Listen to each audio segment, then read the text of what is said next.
Last week, 3 men approached me at the gym, all mid-60s, all asking for the secret. I had to tell them something brutal.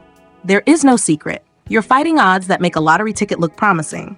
Having a great physique at 65, you're literally an anomaly. Less than 2% of men your age pull this off. 2%. But nobody's telling you why that number's so devastatingly low. Or, and this matters, why you might actually have better odds than the statistics suggest. I've spent a decade studying what separates that 2% from everyone else.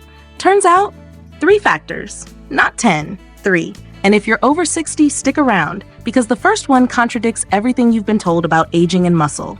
So let's break down the real data.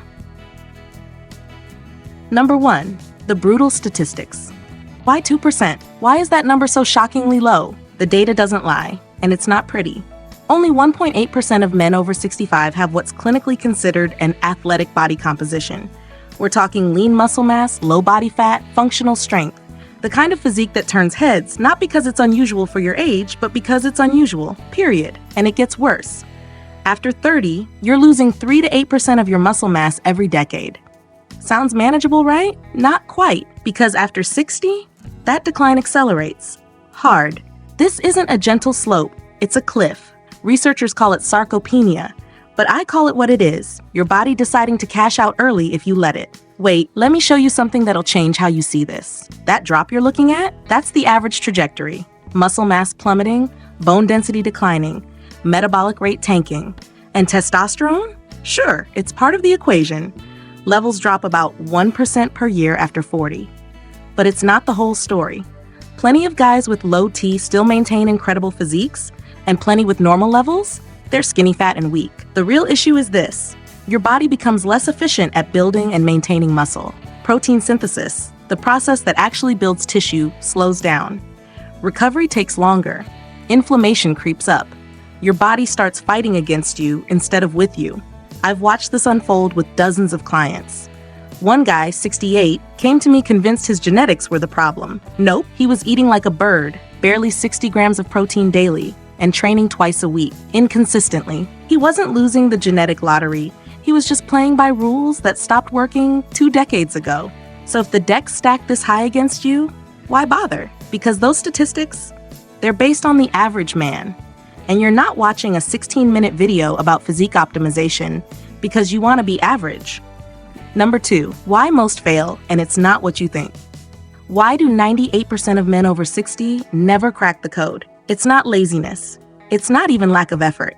Most guys are doing the work. They're just doing the wrong work. First up, recovery capacity. It doesn't just decline, it crashes. You're not bouncing back from workouts like you did at 40. Your sleep quality tanks. Deep sleep, the phase where growth hormone peaks and muscle repair happens, gets cut in half for most men past 60. You're also dealing with chronic low-grade inflammation that your younger self cleared out overnight. Now, it lingers. Then there's the protein problem, and this one's massive. Your body needs more protein as you age, not less. Yet most men do the opposite. They eat like retirees, light breakfasts, salads for lunch, sensible dinners. Meanwhile, their muscle tissue is starving. You need 1.2 to 1.6 grams per kilogram of body weight just to maintain what you've got. To build, even more. I had a client last year, 67, former marathoner, thought he was eating clean. Tracked his intake for a week. 58 grams of protein daily. 58. His body was cannibalizing his own muscle just to function. When I showed him the numbers, he was floored. But I eat chicken and eggs, he said. Sure, 3 ounces of chicken at dinner and 1 egg at breakfast. That's not a protein strategy, that's a snack. Now, this is where it gets interesting. There's also the training age paradox. A guy who's lifted consistently since his 30s, he's got decades of neuromuscular adaptation, muscle memory. His body knows how to build. But a guy starting at 65, he's learning a foreign language while his biology actively resists him. Both can succeed, but the roadmap looks completely different. And don't overlook the social factor. After retirement, accountability evaporates. No coworkers, no structure, no one checking if you showed up. You're on an island. Most men drift. They tell themselves tomorrow, until tomorrow becomes never. Contrast that with the 2%. They've built systems. They track. They show up when motivation's gone. They've stopped negotiating with themselves. So if biology's working against you and most strategies fail, what separates the guys who make it? I studied them, interviewed them, trained them, and they all share 3 non-negotiables. Not 5, not a dozen, 3. And the first one? It's not what the fitness industry's been selling you. Number 3, the 2%, what they actually do. The 3 non-negotiables. Factor 1, training consistency, not intensity. The 2% don't destroy themselves in the gym. They show up 4 to 5 days a week, every week, for years, not months. They're not chasing PRs like 20-somethings. They're chasing progressive overload, adding 5 pounds here, 2 reps there, slow, steady, deliberate. They lift with purpose, not ego. Compound movements form the foundation: squats, deadlifts, presses, rows. Then they add strategic isolation work for stubborn areas. A solid split for guys over 65, upper lower 4 days a week. The key isn't complexity, it's showing up when you don't feel like it, when your knee's a bit stiff, when it's cold outside, when motivation left the building 3 months ago. That's what separates them. They've divorced their actions from their feelings. Factor 2, protein priority, the forgotten macronutrient. This one's a game changer, and most guys get it dead wrong. You need a minimum of 1.2 to 1.6 grams of protein per kilogram of body weight. Daily, non-negotiable. If you're 180 pounds, 82 kilograms, that's 100 to 130 grams every single day. And don't spread it thin. Your body needs leucine-rich servings to trigger muscle protein synthesis. That means 30 to 40 grams per meal, not 10 grams here and there. 3 meals a day? Might be sabotaging you. 4 smaller, protein-dense meals often work better for guys past 60. Your body doesn't store amino acids like it used to. You've got to feed it consistently. Greek yogurt, eggs, lean beef, chicken thighs, salmon, protein shakes if you're falling short. Stop treating protein like a suggestion. It's the raw material your body uses to rebuild what training breaks down. Stop. Before we go further, you need to know this. Most men undereat protein by 40 to 60 grams daily. They're working hard in the gym and wondering why nothing changes. You can't build a house without bricks. You can't build muscle without protein. Simple math. Factor 3, recovery architecture. Sleep isn't optional. 7 to 8 hours, non-negotiable, and not just any sleep, deep restorative sleep. That's where growth hormone gets released, where muscle repair happens. But recovery isn't just sleep, it's active recovery days. Walking, mobility work, light swimming, movement without load. The 2% don't sit around on off days. They move intentionally. They manage inflammation with omega-3s, curcumin, stretching routines, and they understand the cortisol-muscle connection. Chronic stress eats muscle, period. High cortisol kills protein synthesis and ramps up muscle breakdown. So they prioritize stress management, meditation, time in nature, cutting out toxic relationships. Not woo-woo stuff. Biological necessity. Drop a comment. What's harder for you, hitting protein targets or getting quality sleep? Genuinely curious because the answers usually surprise me. So those are your 3 factors. Train consistently. Prioritize protein. Architect your recovery. But those are just the mechanics. There's a deeper layer here, one most trainers won't touch. And it's the psychological game that determines whether you actually stick with this long enough to see results. Because discipline gets you started, but identity, that's what keeps you going. Number 4, the mental game nobody talks about. You've got the mechanics down, training, protein, recovery, but none of it matters if your head's not in the game. And after 60, the mental battle gets brutal in ways nobody prepares you for. Motivation dies. That fire you had at 35, the drive that pushed you through brutal workouts, it fades. You can't rely on it anymore. What replaces it? Systems, identity, the cold, unsexy truth that you show up because that's who you are now, not because you feel inspired. The 2% have rewired how they see themselves. They're not trying to get fit. They are fit. That distinction? It's everything. Then there's the comparison trap. And this one's insidious. You look at photos of yourself at 30, leaner, stronger, fuller muscle bellies, and you think, I'll never get back there. You're right. You won't, because that's not the game anymore. You're not competing with 30-year-old you. You're building the best 65-year-old version of yourself. Different metrics, different victories. But society doesn't make it easy. Family tells you to slow down. Friends mock your meal prep. Doctors raise eyebrows when you mention deadlifts. There's this unspoken pressure to act your age, which really means decline gracefully and stop caring. The 2%, they ignore all of it. They've stopped apologizing for wanting more. And then there's the timeline issue. Results take 2 to 3 times longer after 60. You're not seeing abs in 90 days. You're not adding 20 pounds of muscle in 6 months.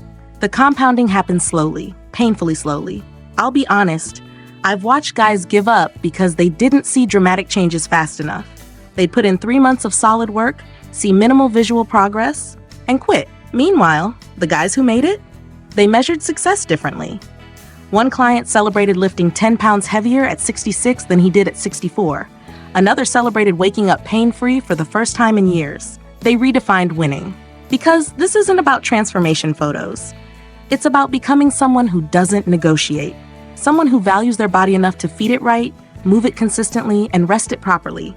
Day after day, year after year. That presence, that quiet confidence of knowing you're doing what 98% won't, that's what people notice. Not your biceps, your energy, the way you carry yourself, the fact that you're still in the arena while everyone else is on the sidelines making excuses. Comment your age and your biggest win this year. Doesn't matter how small, let's celebrate it. So what does all this actually look like in practice? Let me break down the weekly blueprint, the exact structure the 2% follow. Number 5, the weekly blueprint. You want the practical roadmap? This is it. Training, 4 days a week, upper-lower split works beautifully for most guys over 60. Monday and Thursday, upper body. Tuesday and Friday, lower body. Compound movements first. Bench press, rows, overhead press, pull-downs for upper. Squats, Romanian deadlifts, leg press, lunges for lower. 3 to 4 sets, 8 to 12 reps. Progressive overload every week, even if it's just 1 extra rep. Finish with isolation work, bicep curls, lateral raises, calf raises, the detail work that fills out your frame. Rest days, Wednesday, Saturday, Sunday. But rest doesn't mean collapse on the couch.